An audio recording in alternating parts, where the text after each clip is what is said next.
Hi, today we are here with Mr. Cotter, a history teacher at Medfield High. Where did you go to college? I went to Harvard. What was your major? History. Did you have a minor? No. No, I don't think so. What extra school did you need to complete to get to be a teacher? So I went a kind of non-standard path. I didn't decide on becoming a teacher until the summer before my third year of law school. So I went to law school, and then I had to get like I think it was called a preliminary license for teaching, which is a pretty like not very utilized like pathway into teaching, but basically it allows you to get a teaching license that lasts for 5 years if it's in the field of your major. But then at the end of the 5 years, you have to like do this kind of like program while you're working to get your next stage of license. And so I wound up doing that, and I was fortunate enough to get a job here, even with just the preliminary license. Going into college, did you have any idea of what you wanted to do? Yeah, I wanted to. I wanted to be president of the United States, which is what I wanted to be since I was like a little kid. And it wasn't until my senior year of college that I had a change of heart about that. What triggered that change of heart? It was, an experience I had that changed my perspective on like fundamental like value in life, which is to say that I realized that what had driven me to want to be president was like seeking the validation of others, and that ultimately that didn't amount to anything, and that the actual like experience that you have while living is really just the substance of life. And I realized that I just wanted to be happy, and I didn't need to chase the validation of others. And so removing that, I cared dramatically less about like prestige, reputation, um, you know the impression that my career would give strangers or even people I know. And um, and so I went into a period of just like exploration during law school, where I was trying to like find a path that would uh, kind of create the lifestyle that I wanted. And as it happened, that was outside of the law. Why did you decide to become a teacher, and what's your favorite part about it? I decided to become a teacher because actually, it was first a suggestion from my wife, then girlfriend, now wife, who she was the one who raised it. Because I was like, I was initially looking for sort of do-goodery law jobs, and then there were some issues with those, like they were all located in like New York City or Washington D.C., and I didn't want to live in those places. And I thought about doing like plaintiff's law, which is like when you like representing like you know, people who have suffered some kind of like injury from a product that they bought, or medical malpractice or something like that. And ultimately, I felt that just the implications of that job, like needing to sort of like play up the extent of people's injuries to get them to go along with being part of a lawsuit. And then I interned at a firm like that, and I saw that the clients were invariably like really upset that the lawyers took 40%, even though they knew in advance that they would take 40%. And I just felt that like it was not the right kind of like emotional experience. And then I came here in like over January break of my last year of law school, and like just like sat in on some classes, and actually I saw Mr. Barrow's teaching, and I just was like, man, this is the experience I want to have.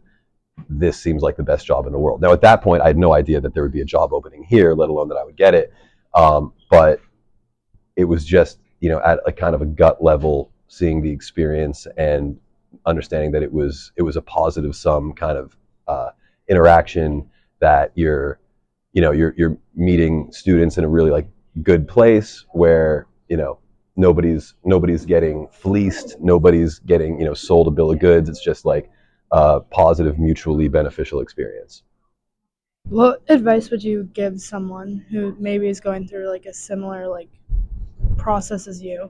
I would give the advice of really considering what the day-to-day, moment-to-moment experiences of the job that you're doing, not getting caught up in sort of how you want other people to um, look at you, and to focus really on what you're going to be doing at like 1 p.m. on a Tuesday.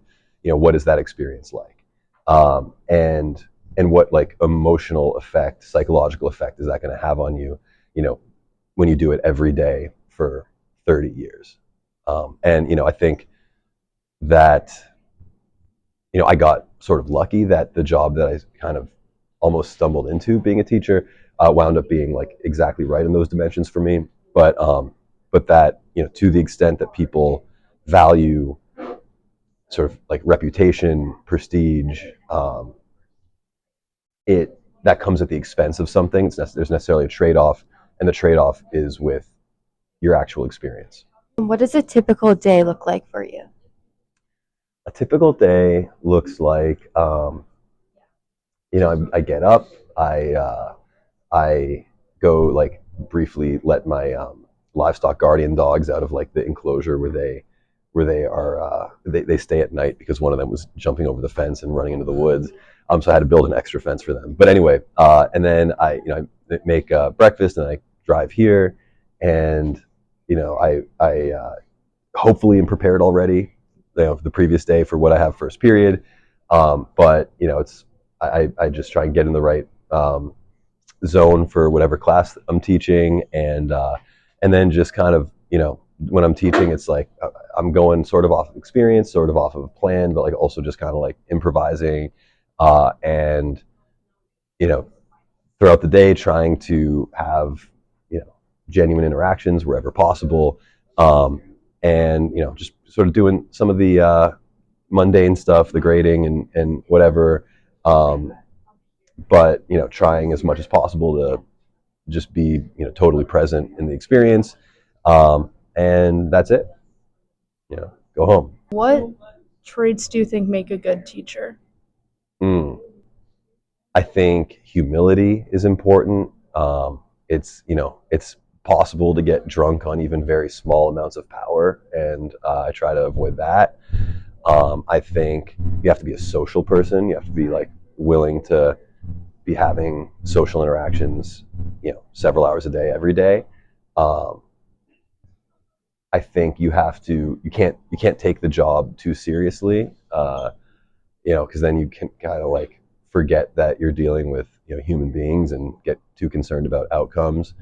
Um, and I think you also have to be like willing to have uncomfortable interactions. Like something I something I've come to appreciate more as I've gotten a little bit older, having taught now for, I think this is my ninth year, is that sort of like enforcing rules and even like busting kids for cheating is like good for the kids that you bust, as well as for the general like school environment. And so some of that is not the most pleasant, but it's still, I think, a necessary and, I think, positive sum part of the job.